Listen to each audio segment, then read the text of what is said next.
I put a team together, I put the wrong team together. It all starts with action. You take the action and the path will present itself. Whoa! And I think it's remembering that you're gonna die one day. I just remember eating it and just like crying my balls out. Really? Just to realize how I knew I was gonna cry at it. Are you okay? Yeah. Just, it was just a moment to like realize I need to get better. Hello everyone and welcome to the Nova&Boba Podcast.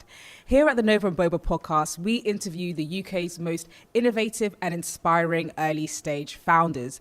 These founders are in the trenches, they've built their businesses from 0 to 1 and they're going to help you do the same too. So we're so excited to have Presence here with us today. Presence, welcome to the podcast. Thank you. So, how we're going to delve into the podcast is we're going to look at your early life. So a bit like the Stephen Bartlett podcast, we think there's elements of people's childhood that really dictate sort of the things they build as an entrepreneur. So yeah, tell us about your childhood Presence. Yeah, so I'm an open book, so I might go a bit deep. That's fine. So I was born in the UK, single parent family. My mum worked 3 jobs to look after me, would basically move places every 2 years. I'd go to different jobs with her, cafes and stuff. And I think I developed that work ethic from her. Yeah. And I actually went to a non-traditional Buddhist school growing up. And it was very much about like play, meditating, grades didn't matter. My mum wanted me to have like a really good childhood and just enjoy being a child. Right. My granddad was near the end of his life and I'm half Hong Kong. So we decided, hey, let's go back to Hong Kong. So I was 9 at the time. Yeah. And then it was I think that was when my life hit like a whole different dimension, I suppose, adapting to a whole new country because I was basically British. I didn't speak Chinese at home. Yeah. So I went to a traditional Chinese speaking school where it was like complete flip. I had to go to school at 7 a.m. I would go home at 10 p.m. No more play. Just maths. Lots of maths. Lots of homework, lots of, I got the worst grades. I remember my first, I remember so much. I remember like my first exam, I had no idea what to write. So I would write I would just copy the characters on the exam paper to the answers. I got 9 marks. Out of? 100. Wow. I remember like going home on the school bus and just somehow the whole world knew. And then it was like I started to get bullied quite a lot for my grades, not knowing Chinese. And then in class I would get like these girls like pinching me. And I think I was a very quiet, insecure, just like what's happening to my life and just couldn't speak Chinese, so I didn't talk. And I just allowed the bullying to keep happening. And then so I was bullied for my grades. That was the first thing. I always had to stay after school. I had to retake primary school year 3 because I got like really bad grades. As a child, that's how you know you hit rock bottom. Yeah. And I just always felt like I didn't fit in from just not knowing the language, but also to how I looked as well. Because at the time, like 11, 10, 11, that's when you're like puberty. I was the tallest. I was also like bigger built. I wasn't even fat, but obviously back then people call you fat. And I think all I wanted was to like fit in and make friends. And I feel like that was just not happening. So I remember like one day just thinking, what can I do? Maybe I should just try harder. And I thought, what's going to happen if I try harder than I ever did before? Wow. And so I just did that, and I improved a lot in my first set of exams. Sorry, and then, can I pause that there? Why did you have that philosophy suddenly that I'm going to try as hard as I ever have before? What gave you that sort of revelation? I think it was realizing that I could and I wasn't doing it. And I was like, what would happen if I just did it? What would happen if I just did a little bit more? And then I saw an improvement in my grades and it became like an addiction. So I would say I became a bit obsessed with improvement. Which not you being a child being obsessed with personal development. So I got better grades and then I just became someone where, you know what, I don't have friends anyway, like they don't like me anyway. Like I'm just going to block out everything and just focus on improving my grades. So I didn't talk to anyone, didn't like just at class. I just go to class, be quiet, do work. And then in a few years, I got to the best in the year. So you went from repeating year 3, changing your mindset and going to the best in the year in Hong Kong. Yeah, but it was the wrong mindset though. It wasn't a healthy one. And I think once people stopped bullying me about grades, I'll just keep bullying you about, your size. And then I was like, okay, well, people still don't like me. So what do I need to do next? Can I maybe lose some weight? How do I lose weight? Because I had no concept of, I loved food. I went to Hong Kong. The best thing about Hong Kong was all the food. Yeah. So then I just went on Google and said, okay, how do I lose 10 pounds in a week?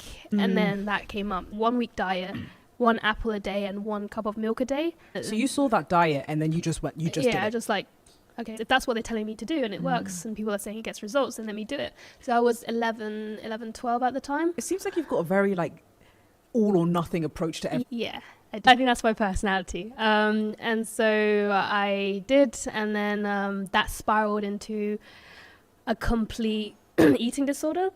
Really? And I didn't even know what eating disorder was. So it was 2 things. On one hand, I was trying to save money because I knew that growing up I had so many financial issues, and I just wanted to how can I help my family? I'm not making any money, but I get pocket money for lunch. And then also I realized that I wasn't eating and I looked better, and then it's okay, so it's a win. It's a win situation. And I also stopped getting bullied as well, so it was like a win situation. So as soon as you lost weight, you stopped getting bullied? Yeah. So I was the girl that got the good grades, the girl that looked slim, and people started to want to be my friend. People like me now. I need to maintain this. If I ate more, I'd get really annoyed at myself. And I thought that everything would be just fine. And then I was 14 at the time, and it was near high school graduation, I think. And I remember because it was a really big ceremony, and I was okay, I've worked so hard for this moment to get this trophy prize. And I didn't stop to realize how sick I was. And I literally was a skeleton. I was probably 30 kg, 35 kg. I was a walking skeleton. And then a week later I just basically collapsed and got sent to hospital. And then they were you've got an eating disorder, and if you don't do anything about it, you're gonna die. And then in my mind, I was I need to go to school, and I have to go to school because there's 1 week left until the ceremony, and it's everything that I've been working hard for. And then on the other hand, I was I'm 14 and you're just telling me I'm gonna die, what? I was so confused. But also I was really depressed as well, because I knew that I became a bit obsessive, and I couldn't get out of it. It was when you have an eating disorder, it's you don't want to have an eating disorder. It's a mentally it looks like it's someone else consuming your brain. It's more mental than a physical thing. So I suppose I just became very depressed, and I was you know what, I just don't want to be here, so it's fine if I die, it's cool. And the only reason why I realized I needed to do something about it was when I saw my mum collapse as well, and she was really upset, and I guess that's when I realized, you know what, my actions are actually not just affecting me, but they're affecting people that I love the most. And I would say I've always been driven by wanting to make a better life for my mum, and I felt like I've made things worse. And I remember I wasn't allowed to go out. I had to stay in. And my mum, she'll go to work, it'll be late, 2 hours, she'll come to the hospital, see me, say hi for a bit, and then travel 2 hours back. And I think I remember I got the trophy delivered to the hospital. I didn't have any. You got the trophy delivered? Yeah. You couldn't go? No, I couldn't go. I actually vanished from school. No one knew what happened. And I was too ashamed to even talk about it at the time. But did no one see? Yeah, they just saw that Present's not in school anymore. I mean, did no one see that you were, so thin? Why was no one helping you? No one said, no one really said anything. Some girls were how did she manage to get so skinny? I want to be like that too. Everyone wants to be as skinny as possible. Even if it's a skeleton, they still would rather be a skeleton. And also Asia, I suppose, mental health isn't talked about. It's not like the UK where it's a big thing. I saw was suffering. It made me think about what am I doing with my life. It made me realize that, okay, I've got this trophy, but I don't have any friends coming to visit. What's the point of working so hard for recognition or for trying to fit in, have this that doesn't actually mean anything when I'm just fighting for my health right now. Right, So that really taught me a lot. And then I remember just I wasn't allowed to eat anything outside of the hospital. And one day I was granted permission to eat one of my mom's cooked meals. And I was I remember we were in this, it felt like basically prison. I was allowed to go into this room. I was allowed to see my mum. We were allowed to eat together. She made this really healthy beef quinoa dish. And I just remember eating it and just crying my balls out. Really? Just to realize how I knew I was going to cry at it. Are you okay? Yeah. Just, it was just a moment to realize I need to get better. Why does that make you cry, that eating that beef quinoa? It's weird, isn't it? I think it's realizing just the damage that I've done to myself, my mind, my body, but also to people that I love. So You need to stop. No, it's fine. So yeah, so that was, I guess, the first moment that I just needed that to change. So, but I couldn't take it anymore. I think it was really hard to be in hospital. So I asked, like, okay, you know what? I'm gonna recover myself. I don't want to, like, I think there's different ways to recover from an eating disorder. You can either be forced to recover or you can do it yourself. So I decided I don't want to be forced fed stuff. Like, I will recover myself. I don't need someone to do it for me. I signed papers to get discharged early. Yeah, what I really like about your story and you is that you have such great personal responsibility. Like, everything you believe is in your control to change. I just don't like being controlled. I think even the eating disorder thing, it's like a sense of control. First, yeah. So yeah, I would say that it comes with good and bad. Good and bad, yeah. But apparently a real key trait for entrepreneurs is have this personal agency, to know that anything they can dictate, they can change. So it's like, it's great how you discharged yourself and you made that decision to get better. Well, it was another few years of battle, I'd say. So basically decided to go back to the UK because I think your environment is really powerful. If you can change your environment, you can just restart your life. So went back to the UK, new school. I thought that, okay, new school, new people, I've got myself together, I'm going to recover, everything's good. And then, so I was gaining weight, I was better physically, healthy. And then over the summer, I lost all my hair. Right. So that was the next hit for me, where I'm already someone where I'm trying to become more confident while gaining weight, which at the time was very scary. And I was very insecure and I was trying to make new friends again while gaining weight, while battling mentally stuff. Yeah. And then all of a sudden, in a month, like, I become bold. Like, really? Seriously? What was making you lose your hair? I think it's because I shocked the body. And alopecia is an autoimmune disease where 2% of the population have it. So anyways, I got it. And I was like, you got to be joking. But I went After just recovering. I was like, I just managed to get into a mentally happy-ish place. I had to start wearing wigs. I remember going to school and then lunchtime and then having girls shouting really loudly, is like, oh, Presence, are you wearing a wig? And then I think that was when it just, like, I got triggered again. And then it's just like, another downward spiral. And then it just got to a point where I just had enough. What can I do? I need to look into something.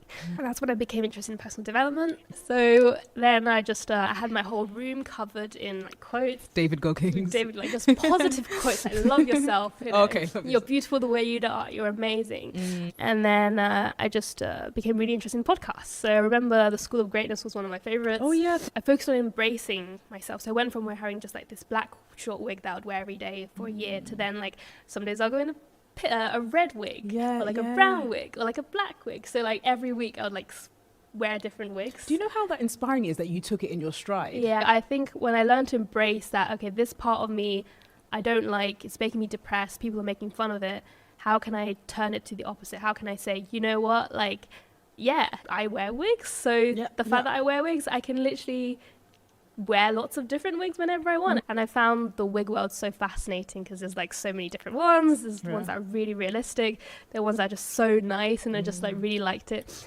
And I think the more I let go of it, my hair started to grow back. So now this is all real hair. Wow. And it's lovely. It's looking lush. It's looking really... And to be a while, I finally decided, you know what, I've always wanted to dye my hair. Let's just dye it. So I'm very grateful that, and I think that makes me think the power of your mindset. Because I would also visualize, like, every single day I would say, my hair is long, my hair is strong, my hair is healthy. And I would say that every single day in the mirror. And it's just, like, from changing my mindset. Because I remember before one of the things I really didn't like was my hair growing up, because it was mixed. It's not this type of hair, it's like frizzy hair, and that was also something that I just felt really insecure about, and I was like, I just don't like this hair, and then I lost all of it.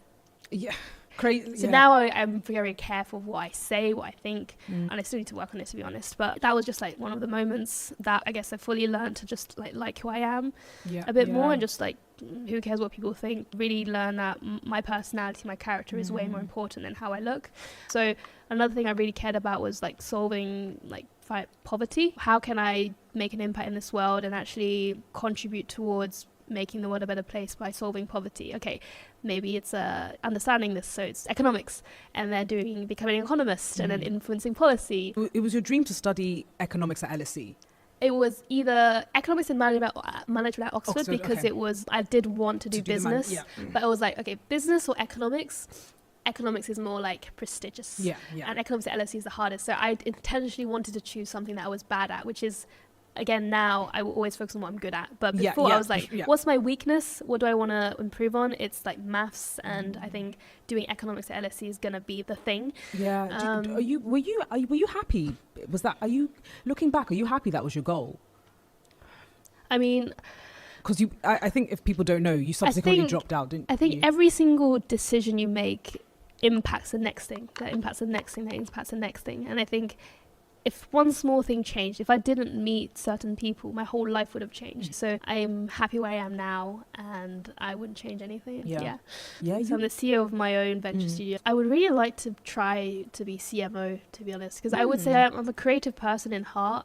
I like creative stuff, and being CEO or COO, it's a lot more managing things. And like in my spare time, like I spent like the last week literally just looking into web design, editing, CapCut, and just like I love that stuff. It's really fun. But I feel like I've had to, you know, step down from that as I work more on like making sure everyone is okay doing things, managing and things teams. So then I really wanted to go into, because this is a business podcast, your first elements of making money online, because that was very unconventional. You're making money in school, like not just like money from working, but like money, like not in a wage sense, but the fact that you had sold something yourself that was giving you, was it 10 grand? I found, like, honestly, like the whole story, if I look at it, it's just so funny. But I also realized when I was thinking of just my whole journey, every single thing that I'm proud of myself, it all stemmed from either pain or rejection or some sort of adversity or lowest point. And so the story was, I got rejected from basically my dream uni, which was economics and management at Oxford, which is like fair enough. Everyone gets like most people get rejected anyway. But I took that so like because I know if I want something, I work really hard to get it. And I just applied to every single program, bought the books and everything. And so when I got rejected, I was like, really? I think uni rejections can really hurt, but no one like deeps it so much. But it's quite a big, it can be like, especially in that point in your life, it's a really big deal. I think for me, because going to university, I thought that was the key to changing my life. And I just wanted to, like I said, it's either the best or nothing. I'm that kind of person. I know, I get that mentality. Yeah. For sure. So then Anna was COVID. And so I thought, you know what? I was recording videos anyway, might as well just record. You can still check it on YouTube, by the way. It's funny. It's me eating ice cream, being quite upset. Because what video was it? Got rejected by Oxford or something. In my head, I was like, okay, I've learned all this stuff. I spent like all this time. Like, it's such a waste. Like, I'm never going to use this TSA stuff ever again. What is TSA? TSA is the Oxford admission test. And I just didn't like wasting stuff and didn't like wasting the effort. So I thought I put in all this effort for nothing again. So it's like, okay, let me share what I've learned, because that's what I like to do. If I make mistakes, I share it. If I find something that works, I share it. So I essentially wrote out this cheat sheet of everything that I've learned about the TSA, the things I think are things I do right, the things I think I do wrong. And then I put it on Gumroad. And at first I put $1, and then I later increased it to $3.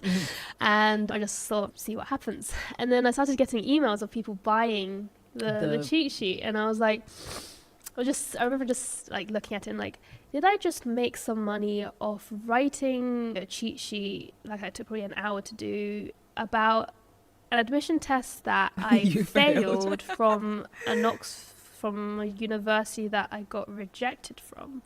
Because like crazy. The way to make money, at least for me, it's like you do something really good and then you sell a product to say why you did really good. But for me, it's like I got rejected and I made money off sharing why I failed. And I was like, I think people love to hear like the real stories, and I think there's a lot to learn from people's mistakes. Yeah. I just didn't think people would pay for it. But why? What made you think I'm going to put this on Gumroad? Because I needed somewhere to put it.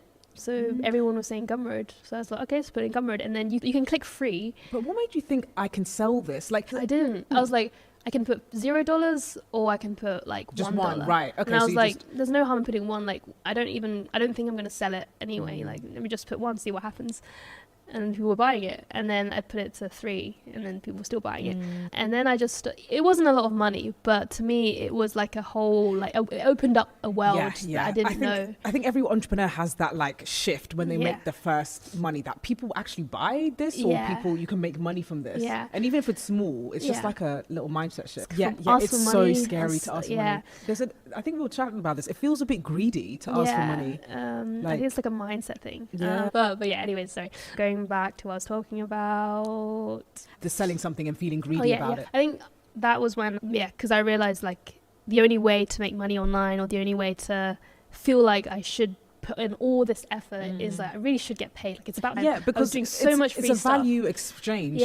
But it was scary. But I think because I felt confident that, okay, I got into LSE, I just made money off basically selling something that I didn't think I was going to get. How much did you make on that in school? I don't remember. Sorry? In school, how much did you make? I'm just wondering. I don't remember, because I'm still like, it's still there. People are still paying for it. I literally have not looked. But it's like the occasional £3-4. Sometimes I'll get like 5 people buying it all at once. Some people will get like nothing. So it's really sporadic. And I'm not promoting it or anything. It's just a cash cow. Well, I wish. Not really that much. But so I think it's like the mindset change of like, what is the transformation I'm bringing to the table for someone? Like, if I think about my own journey, for me, university, I thought was the thing that was going to change my whole life. And I would pay, if I had all the money in the world, how much money would I pay for someone to guarantee that I'm going to get in? Like, as much as I can. And I think that's the same when it comes to people who come from backgrounds like myself. Like they think that university they've got all the best grades, but I think because of where they come from, they might need like some more confidence. They feel like they need more guidance. It feels like the ticket to freedom, which for some people it really is. So you got to LSE, then what made you want to be like, you know what, I'm done with this place? So like that's all you had worked for? Yeah, I think. I know you would work for Oxford, but I mean. I was still, honestly, I'm grateful that I went to LSE because it was in London. Because if it wasn't in London, again, I wouldn't be able to go out to other events, and I wouldn't be where I am today. I think the moment was where there was a few moments. Again, I went there, and I think an element was imposter syndrome, actually. Like I went there and I felt like I didn't fit in again. Everyone was from a quite nice background place, and I felt like, I just didn't feel like I was meant to be here. And I think a lot of people have that feeling. So at first I didn't feel too comfortable, and then I think I struggled a lot when it came to the math side of things. I wanted to go there because I wanted to get better at maths, but then also it was way harder than I thought.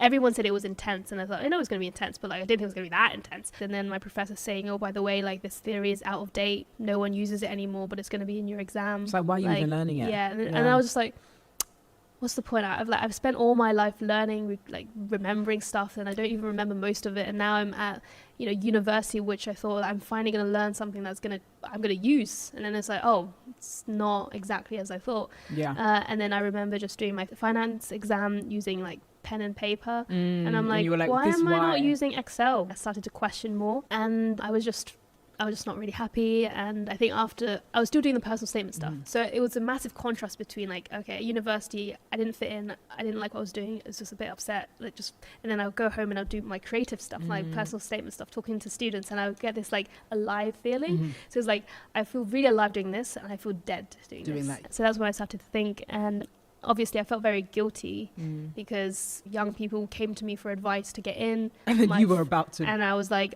and I was very honest with them. I was like, I don't like it here, by the way, just so you know. Like, I know you really want to get in, I'll help you, whatever, like, I'll help you, but just so you know, this is how I'm feeling about this place. But if you like it, I will help you. Because I didn't want to feel like fake, like I'm selling something, I'm helping someone to get into a place which I don't like, and I just wanted to be very honest about that.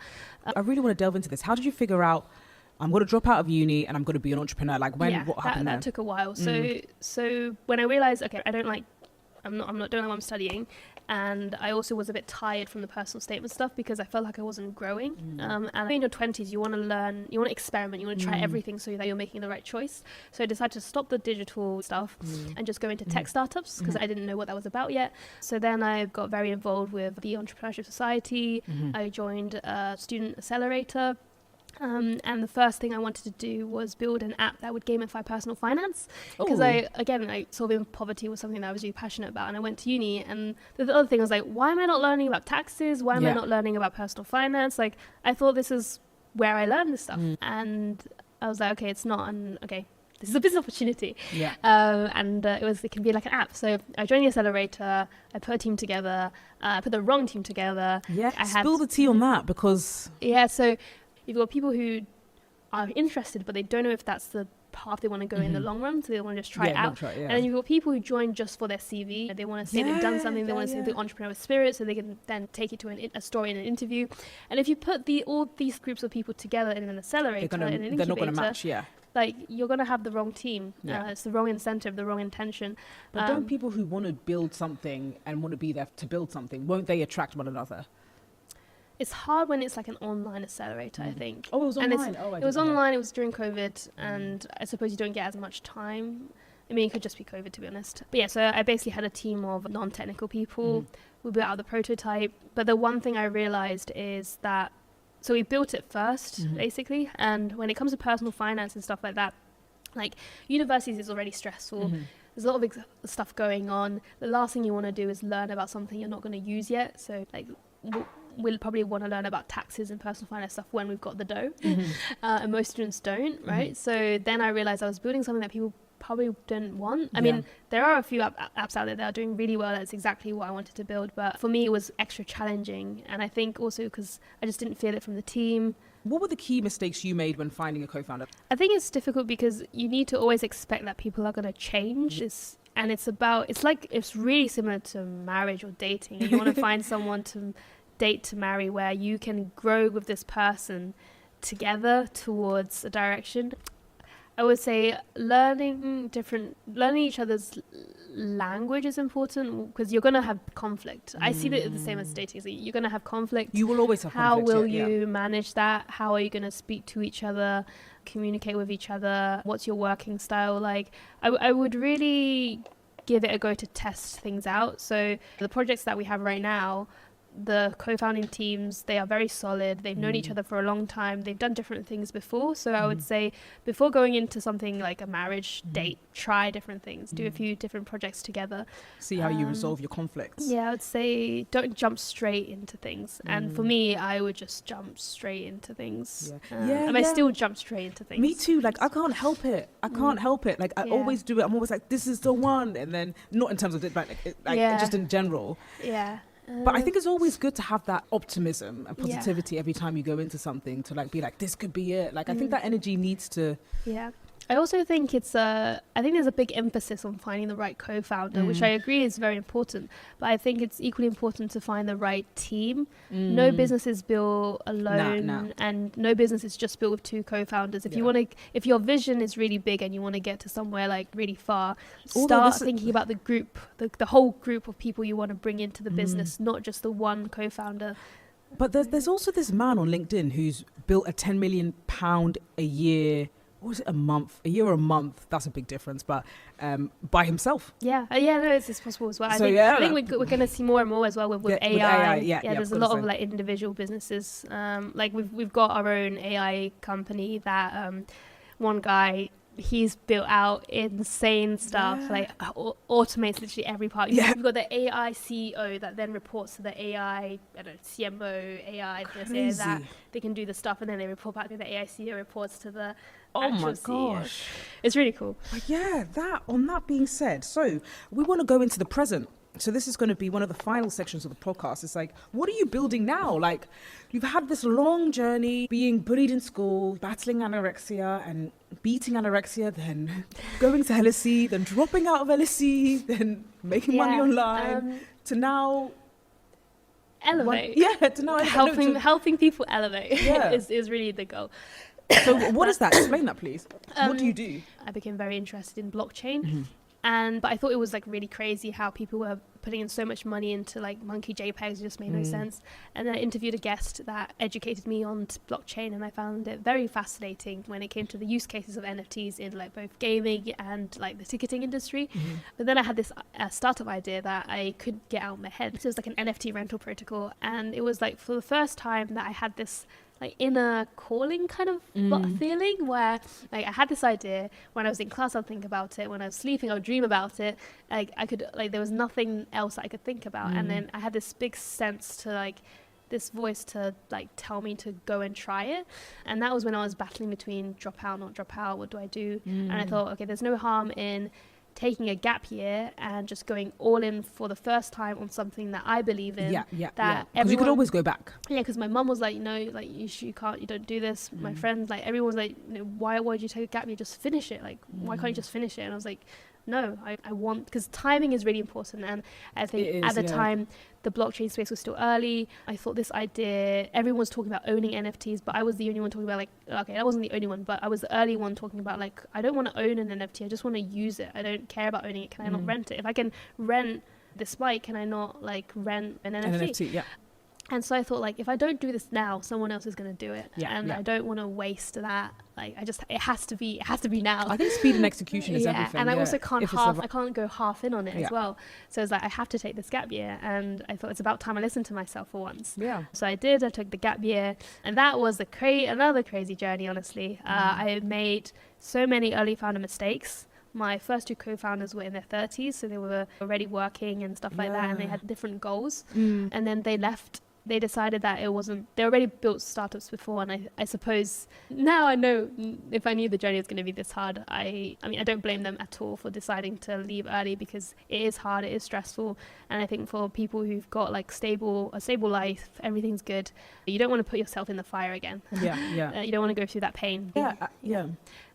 So then I spent like a month talking to other people, finally found like a really nice third co-founder. He was in his gap year, so we worked together for 8 months. We got the MVP out, we won a hackathon, but then he decided to go back to his studies, so he left. And by then I was just so burnt out. From another co-founder split. So everything, like emotionally I was burnt out, physically I was burnt out, I barely slept. I just wanted to not have, like I said, I'm an extreme person. I'm either all or nothing. So I just gave everything that I could to it, and I felt like I just kept being let down, or I kept making mistakes.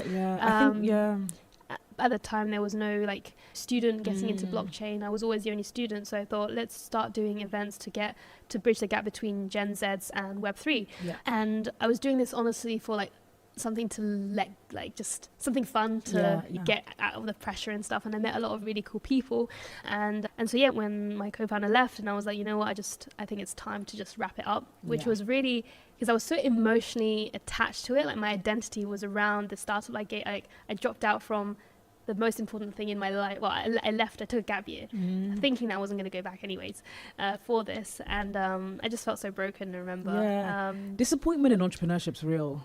You need to get used to it. People are letting you down, or even, it's just like, it feels like nothing ever really goes right. So to have another co-founder breakup is tough. And so, but luckily my advisor kind of said, hey, you know what, why not learn about the investment point of view, how to start from an investor's point of view, look at projects. You've got actually a really good community there.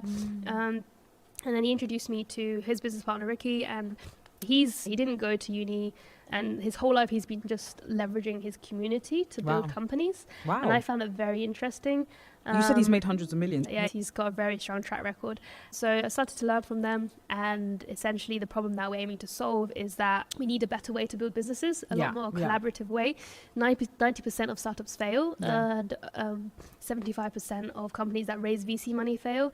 I think there's this narrative that at least in the tech startup world, it's like raising VC money is everything. If you raise VC money, you get all these news articles about you saying, hey, I've raised, everyone's like, well, this is amazing. And I think as a young founder, you look at that and you think that's what success is. I used to think that. Like, it's like getting into a really big branded company is success. Getting into a really good brand university is success. People tell you what success is. I was so desperate to raise venture capital funding. Me too. Thinking that this means I'm successful. It really doesn't. That's when the journey begins. Like, I've realized that, okay, it's not your money. It's not even someone else's money, and they're going to be on you to make sure that, like, are you hitting your KPIs? Are you doing this? Are you doing that? It's another level of pressure. It never, you're going to think I'm going to raise VC money and I'm going to it's going to be good. No, but that's actually, when it begins. The pressure begins. Yeah. And so for us, because we work with the LPs that fund the VCs, and then the LPs are not getting their returns, or it's a lot. There is a big problem there. So it's okay, what's a better way? Why do we have this problem? And I think it's about bridging the gap between entrepreneurs and people that have a very strong track record in scaling companies to $1 billion, and being able to bring the early stage founders together to do it together. Is that what your venture studio is? Yeah, it's all about making sure that, well, in my case, young founders have access to the right network and the right resources to get to where they need to be. Hey guys, a quick break from the podcast because I have something super exciting to share with you. Are you ready to scale your startup? Let's be real. Scaling a startup is no small feat, especially without the right network or investment support. That's why I'm so excited to introduce today's sponsor, Block Dojo, a global venture builder for founders in blockchain and AI. If you're ready to scale, Block Dojo's 12-week venture builder program is the game changer you need. They provide initial funding in exchange for equity, along with access to top-tier designers, developers, financial experts, and world-class mentors. Last year, startups in Block Dojo's program secured over 12 million in additional funding from leading venture firms like Techstars, Octopus Ventures, and Index Ventures. Apply now for the London cohort to accelerate your startup success. A link to fast-track your application is in the description below. Application closed on December 1st. Good luck, and let's get back into the podcast. So could you give us a brief intro? What is a venture studio and why do you think it's better than VCs? Yeah, so I'm not going to hate too much on VCs. I think VCs are important. I think venture studios are a great partner to VCs and a great complement. And essentially a venture studio, the definition varies between different venture studios. For me personally, what we do is we support founders when it comes to the investment side of things, but we also support founders when it comes to every single part that they're missing to grow and scale a company to $1 billion. And this is by leveraging my network of people who have built cool cats to 700 mil valuation, people who understand specific areas like marketing, tech, fundraising really well, and then bringing them together to support the founder. When I think about people hiring marketing people, they want someone who's good at TikTok, they want someone who's good at Instagram, they want someone who's good at LinkedIn ads. They want that all in one person. And I feel like there's so much power when you can find one person that is a really good expert in that specific thing, and then bring those experts together to solve the problem that you need to achieve the outcome. I think when it comes to achieving the outcome, what is the most logical, efficient way to do it? It's by finding an expert that's really good at what they do and finding multiple experts and bringing them together to then build a company. Obviously, it's easier said than done because people think you need money to do that. So how do you incentivize a community of people with no money to help you? Then that's how you leverage equity. And I think a lot of founders don't understand. I think a lot of founders are they hold very tightly to equity. It's okay, you need to give it to the founders, you need to give it to the investors. But when you're an early stage founder, the most valuable thing that you have, especially if you're a young founder and you haven't built much yet, what do you have to, and you don't have any money, what do you have to give to these experts? Being a part of the dream. Because I used to hold on so tightly to businesses, ideas that I had. I wouldn't want to give away a lot of equity, but I was like, it's nothing at the moment, and I need the people to grow it. So so it's about if you can get a billionaire, someone who's built tens of companies and know exactly what they're going to do, they will work for you for free if you give them some equity. Would you do that? I think a lot of founders are so attached to it and they're so not willing to give it away that they would rather go through the pain of figuring it out themselves than someone who's done it rather than just give some equity to someone who's really good, save so much more time, and have also a really good relationship with the person, and they're going to bring on so many more other experts to. Why is this better than VC? Because we're genuinely incentivized to achieve the outcome. I think VCs, their model is they get money from LPs, and their goal is to get the LPs their returns, and that's also about growing the company, but they think that they just give the money and it's just gonna work out. It's not that easy. And I think if you're working with people who they're both investors but they also built companies themselves before, because most like a lot of people in VC have never built a company before, right? Yeah, that's another thing. So I think if you're, well, at least for us, our venture studio, the team behind it, they're all entrepreneurs. Like we're all entrepreneurs, but focusing on different things. And I'm still learning, and I've still got a lot to learn, but I'm grateful that everyone on the team that I work with are better than me. I think the thing before with my first startup is I'll try to find people who are this at least like same level as me. But you want people who are better, but those people are hard to attract. Yeah. So I think like the goal of being a CEO or a founder is to attract and build a team that's better than you, and like you can just pass it on and just do the next thing. And I think it's just accepting that. And like, again, like attracting the right people is a hard thing. So with Elevate, my goal essentially is honestly just to make people's lives easy as an entrepreneur, and especially as a young founder. And 50 to 70% of Gen Zs want to become founders now, and they've got the drive, they've got the hunger and everything. But when it comes to like, have they ever scaled a company to $1 billion before? No, they haven't. I mean, I haven't, but I would want to work with people who have. But when I first started out, I had no network, I had no knowledge. I just had a vision, a dream. And that is enough. But at the same time, if you do it alone, it's honestly like it's painful. And if you do it with the wrong people, it's also painful. So do it with the right people. And I'm grateful that I have the right people, and I want to give those right people to other founders that think we're also the right people. But long story short, basically it's when investors look at a young team, there's a lot of questions that come up, like why would I invest in you? How do I know you're going to stick to this? What's your roadmap? Stuff like that. And then also when it comes to attracting the right team, how do you attract literally the very, very best people in the industry? That's how Elevate was born, where I understand the challenges that young founders face that may be a little bit different. I've worked at accelerators, I've been in an accelerator, I know that's not enough either. And so it's all about like a place where you have everything. So we're turning this into an app, which is called the Elevate app, where, you know, if you want to build a company or if you want to be a part of a company, you can go there. We give you access to all the resources, the investors, the tech, the marketing support, the advisors. We are all incentivized properly to add value to each other's company. So I sit on like over like 11 different companies when it comes to equity. The model that we've created is so beautiful, honestly, if I could use the word. It's so beautiful. It's like much more about collaboration. It's much more about like we all incentivized to grow together and scale together. And I think we are moving towards this value add model, because I think the world's all about value extraction. So it's about learning from people who have been there, done that, and it's growing. And now with Elevate, I want the same, but like Gen Z. Brilliant. Thank you so much, Presence. We're going to go into the final section of. So, what's a personal mantra you live by? Ooh. That's an interesting one. I think it all starts with action. You take the action, and the path will present itself. For sure. Brilliant. Thank you. And where do you see Presence in 10 years? What's the goal? What's the dream? I was telling my partner earlier, I was like, I need to have a plan, because I haven't had a plan if you want. in 10 years. I mean, if you want to have a plan, If I want to have a plan. I mean, I want to be someone even more valuable when I want to be able to add way more value to founders. I want to solve even bigger problems that are really important. I want to go into the health tech space. I mean, so with Jenny, I've got a health tech venture studio that we've just launched called Nitrogen.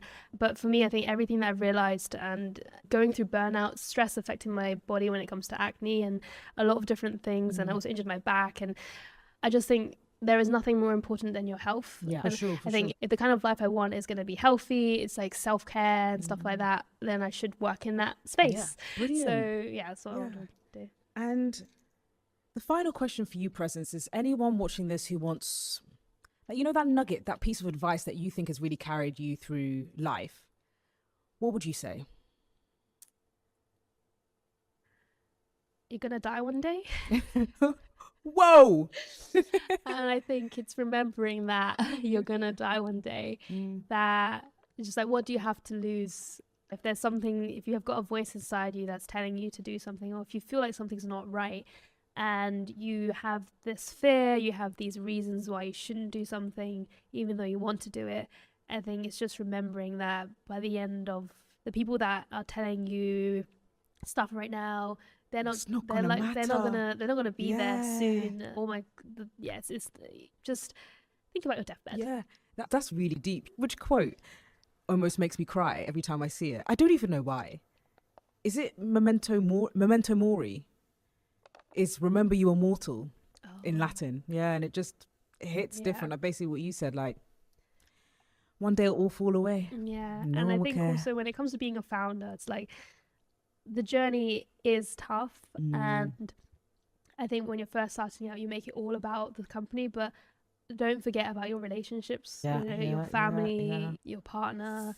Those are the things that really matter. Like, just remember, like, I think it took me for me, it takes me hitting like rock bottom or certain things to realize, like, you know what, I just Presence want to be is here so you don't have to hit rock bottom. Yep, that's why I'm called a phoenix, because you rise. I do try my best to rise.